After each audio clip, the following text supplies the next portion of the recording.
दोस्तों नमस्कार, स्वागत है आपका यूट्यूब चैनल एबी टेक में। आज है 25 फरवरी 2024 और जान लेते हैं आज की महत्वपूर्ण खबरें जो आज के प्रमुख समाचार पत्रों पर छाई हुई हैं और आप लोगों के लिए बहुत ही इम्पोर्टेंट है। सबसे पहले यहाँ पर देखिए अपडेट है पुलिस भर्ती परीक्षा पेपर लीक रद्द मामले को लेकर के। लिखा कि योगी का बड़ा फैसला, सिपाही भर्ती परीक्षा रद्द। मुख्यमंत्री योगी आदित्यनाथ ने युवाओं के हित में शनिवार को बड़ा फैसला लेते हुए नागरिक पुलिस में सिपाही के 60,244 पदों के लिए पुलिस भर्ती परीक्षा 2023 को निरस्त कर दिया है। 6 महीने में परीक्षा दोबारा कराई जाएगी। इसी के साथ मुख्यमंत्री ने लोक सेवा आयोग द्वारा आयोजित सहायक समीक्षा अधिकारी और समीक्षा अधिकारी भर्ती परीक्षा की भी जांच कराने का फैसला किया है। मुख्यमंत्री ने यह फैसला पुलिस व प्रशासनिक अधिकारियों के साथ हुई उच्च स्तरीय बैठक में समीक्षा करने के बाद किया। मुख्यमंत्री ने निर्देश दिए हैं कि इन भर्तियों को 6 महीने के भीतर ही पूर्ण शुचिता के साथ आयोजित किया जाए। इस बैठक में डीजीपी प्रशांत कुमार, प्रमुख सचिव गृह संजय प्रसाद, एडीजी कानून व्यवस्था अमिताभ यस समेत कई वरिष्ठ अधिकारी मौजूद थे। पुलिस भर्ती बोर्ड की अध्यक्ष रेणुका मिश्रा भी बोर्ड में मौजूद थी। तो कुल मिलाकर के एक अच्छा फैसला किया गया उत्तर प्रदेश सरकार के द्वारा। और इस पर देखिए यहाँ पर अपडेट दिया गया समाचार पत्रों में। आपको बता दें 60,000 पद हैं जिसमें करीब 48 लाख अभ्यर्थी परीक्षा में शामिल हुए थे। और जैसे ही परीक्षा हुई थी उसके बाद पेपर लीक का मामला काफ़ी ज़ोरों से सोशल मीडिया पर ज़मीनी स्तर पर रहा और उसके बाद फाइनली कल ये परीक्षा जो है रद्द कर दी गई है। और परीक्षा रद्द होने के बाद अभ्यर्थियों ने एक कैंपेन चलाया, योगी विद यूथ, यानी कि योगी जी युवाओं के साथ हैं। इस तरीके से योगी जी के पक्ष में ये जो है हैशटैग चलाया छात्रों ने और ये टॉप ट्रेंड में भी रहा। यहाँ पर भी देखिए दिया है कि योगी ने निरस्त की पुलिस भर्ती परीक्षा तो अभ्यर्थी बोले थैंक यू। ठीक है, उत्साहित छात्रों ने योगी के पक्ष में लगाए नारे। तो इस तरीके से न्यूज़ यहाँ पर निकल के आ रही हैं। और हैशटैग देखिए योगी आदित्यनाथ, धन्यवाद योगी जी, योगी विद यूथ, ये कई सारे हैशटैग जो है ट्विटर पर ट्रेंड में रहे। इसके साथ ही आरओ परीक्षा निरस्त कराने पर भी अब जो आयोग पर दबाव है वो बढ़ रहा है। समाचार पत्रों में देखिए न्यूज़ दिया गया है कि आयोग पर बढ़ा आरओ परीक्षा निरस्त कराने का दबाव। यूपीपीएससी ने 2 मार्च तक गड़बड़ी से संबंधित साक्ष्य मांगे हैं और पुलिस भर्ती के बाद जो है आयोग पर दबाव काफ़ी कुछ रहेगा। और हालांकि आरओ से संबंधित कोई अगर आपके पास पेपर लीक का प्रूफ है तो आयोग को आप 2 मार्च 2023 तक इस जीमेल आईडी पर भेज सकते हैं। इसके साथ ही शासन स्तर पर भी एसटीएफ जांच की सिफारिश की गई जिसके संबंध में कल विज्ञप्ति जारी की गई। और देखिए यहाँ पर लिखा गया है कि लोक सेवा आयोग द्वारा 11 फरवरी को जो परीक्षा आयोजित की गई थी उसमें इस तरीके से सामने निकल के आए हैं। अतः इसमें जो है प्राप्त शिकायतों का शासन स्तर पर परीक्षण किया गया है और यहाँ पर अब जो है एसटीएफ जांच के लिए सिफारिश की गई है। तो कुल मिलाकर के यहाँ पर कहा गया है कि इसकी शिकायत और शुचिता को प्रभावित करने वाला अगर आपके पास कोई प्रूफ है और शासन के संज्ञान में लाना चाहते हैं आप लोग तो यहाँ पर अपना नाम, पूरा पता, साक्ष्यों सहित कार्मिक विभाग तथा नियुक्ति विभाग की जो ईमेल आईडी है ये है SECY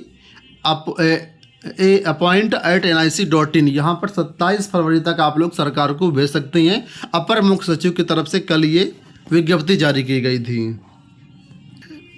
इसी के साथ ही यहाँ पर आपको बता दें कि लोक सेवा आयोग पर कल लगातार छात्र आंदोलन कर रहे थे जिसके बारे में यहाँ पर देखिए दिया गया कि आयोग पर प्रदर्शन करने पहुंचे 2 छात्रों को पुलिस ने उठाया। आरओ प्रारंभिक परीक्षा 2023 के पेपर लीक विवाद में विरोध दर्ज कराने पर उत्तर प्रदेश लोक सेवा आयोग पहुंचे छात्रों में से 2 पुलिस ने उठा लिया। वहीं बालसन चौराहे पर गांधी प्रतिमा के समक्ष धरना दे रहे छात्रों को भी पुलिस ने शांति भंग की आशंका पर वहां से हटा दिया। हिरासत में लिए गए छात्रों की रिहाई की मांग को लेकर कलेक्ट्रेट में प्रदर्शन किया गया और ज्ञापन भी सौंपा गया। ठीक है, तो कुल मिलाकर के ये सामने निकल के आई ये घटना। वहीं पर इस पूरी प्रक्रिया जो हुई अभी तक पेपर लीक मामले को लेकर के तो यहाँ पर एक चीज़ साफ हो गई है कि भले ही RO प्रारंभिक परीक्षा निरस्त ना हो, लेकिन मुख्य परीक्षा का टलना जरूर तय है। हालांकि निरस्त होने के चांसेज हैं, जिस प्रकार यहाँ धांधली हुई है और इस पर जांच भी बैठ गई है, तो उम्मीद है कि ये परीक्षा तो निरस्त होगी, लेकिन ये है कि RO की मुख्य परीक्षा अब प्रभावित होगी, समय से हो पाना थोड़ा सा मुश्किल रहेगा। उसी के बारे में यहाँ पर देखिए जानकारी दी गई है। वहीं पर नकल रोकने के लिए SSC की तरफ से एक नई वेबसाइट बनाई गई। आप लोग जानते होंगे पर SSC की पहले भी कई परीक्षाओं में पेपर लीक के मामले निकल के आए थे। तो यहाँ पर देखिए लिखा है कि CBSE कर्मचारी चयन आयोग ने नकल रोकने की तकनीक से लैस अपनी वेबसाइट लॉन्च कर दी है। ssc.nic.in की जगह नई वेबसाइट ssc.gov.in होगी। इसमें अब SSC की किसी भी परीक्षा में शामिल होने वाले अभ्यर्थी सिर्फ हाल की ताज़ा तस्वीरें ही अपलोड कर सकेंगे। दावा है कि इससे पुरानी तस्वीरें अपलोड ना होने से दूसरे की जगह परीक्षा में सर्वरों को बैठाने और परीक्षा कक्ष में प्रवेश कराए जाने की कोशिशों पर पानी फिर जाएगा। पिछली परीक्षाओं को पूरा कराने के लिए पुरानी वेबसाइट अभी कुछ दिनों तक सक्रिय रहेगी। SSC की नई वेबसाइट को क्षमता की दृष्टि से काफ़ी हद तक अपग्रेड किया गया है। इससे अभ्यर्थियों के आवेदनों का बेहतर प्रबंधन हो सकेगा और आवेदनों की संख्या अधिक होने की दशा में अंतिम तिथियों के दौरान वेबसाइट के धीमा होने की समस्या ना के बराबर होगी।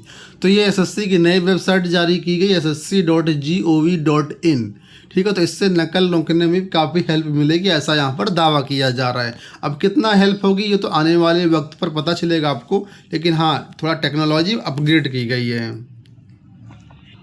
69,000 शिक्षक भर्ती के बारे में देखिए अपडेट है कि 69,000 शिक्षक भर्ती के अभ्यर्थियों ने घेरा जल शक्ति मंत्री का आवास। प्रदेश में 69,000 शिक्षक भर्ती को लेकर के अभ्यर्थियों का आंदोलन तेज होता जा रहा है।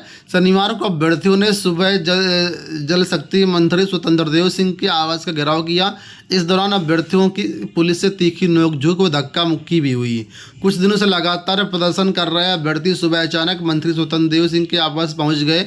इसकी सूचना मिलने पर काफ़ी पुलिस बल वहां पहुंचा और अभ्यर्थियों को हटाने का प्रयास किया, लेकिन अभ्यर्थी मंत्री से मिलने के लिए अड़े रहे। इसे लेकर के उनकी पुलिस से झड़प भी हुई।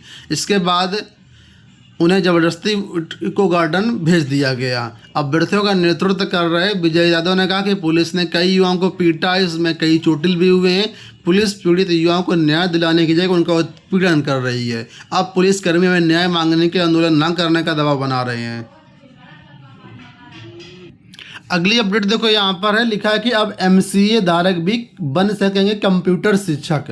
प्रदेश के 2355 राज्य की हाई स्कूल और इंटर कॉलेजों में MCA डिग्री धारक भी अभ्यर्थी कंप्यूटर विषय के सहायक अध्यापक इलेक्ट्रीगेट बन सकेंगे। शिक्षा निदेशालय की ओर से शिक्षकों की भर्ती के लिए अध्याचन तो लोक सेवा आयोग को भेजा जा रहा है, लेकिन पुरानी नियमावली अपडेट न होने के कारण विज्ञापन जारी नहीं हो पा रहा है। आगे यहाँ देखिए लिखा है कि उत्तर प्रदेश अधीनस्थ शिक्षा सेवा चयन आयोग सेवा नियमावली 2023 में किए गए संशोधन की मंजूरी के लिए पिछले दिनों माध्यमिक शिक्षा निदेशक डॉक्टर महेंद्र देव ने अपर मुख्य सचिव दीपक कुमार को प्रस्ताव भेजा है। नई नियमावली में कला शिक्षकों की अर्हता में भी बदलाव का प्रस्ताव है। अब कला विषय के साथ स्नातक डिग्री धारकों के लिए B.Ed की उपाधि तो अनिवार्य है। तो कला विषय के साथ साथ जो भी अन्य है वो भी इनके लिए भी B.Ed की उपाधि अनिवार्य कर दी गई है। कहने का मतलब ये है कि जैसे आपने देखा होगा कि कला जो टीचर होते हैं, खासतौर पर TGT की बात करते हैं, तो यहाँ पर B.Ed की ज़रूरत नहीं होती है। तो अब कहा जा रहा है कि कला वाले टीचर के लिए भी B.Ed की उपाधि अनिवार्य हो जाएगी। तो कुल मिलाकर के अभी मंजूरी भेजी गई है, अभी प्रस्ताव इसमें शायद पास नहीं हुआ। लिखा है कि प्रस्ताव है लेकिन अभी पास नहीं हुआ है। तो ये चीज़ें हो जाने से अब काफ़ी बड़ा परिवर्तन देखने को मिलेगा। हालांकि अभी ये चीज़ें क्लियर नहीं है, स्पष्ट रूप से नहीं कह सकते जब तक इसका अप्रूवल नहीं आ जाता, जब तक इसकी PDF सामने निकल के नहीं आती है। अभी केवल समाचार पत्रों के माध्यम से ही जानकारी निकल के आ रही है और जाने वाले टाइम पर जैसा कुछ भी अपडेट मिलेगा हम आपको शेयर करते रहेंगे। हालांकि ये बात सच है कि बदलाव तो होना ही है, चाहे वो TGT भर्ती हो या एल्टीगेट भर्ती हो, सब दोनों भर्तियों का जो एलिजिबिलिटी क्राइटेरिया आने वाले टाइम पर सेम होगा।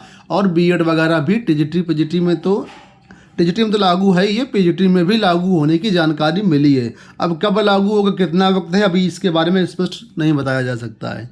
इस वीडियो में इतना ही, धन्यवाद।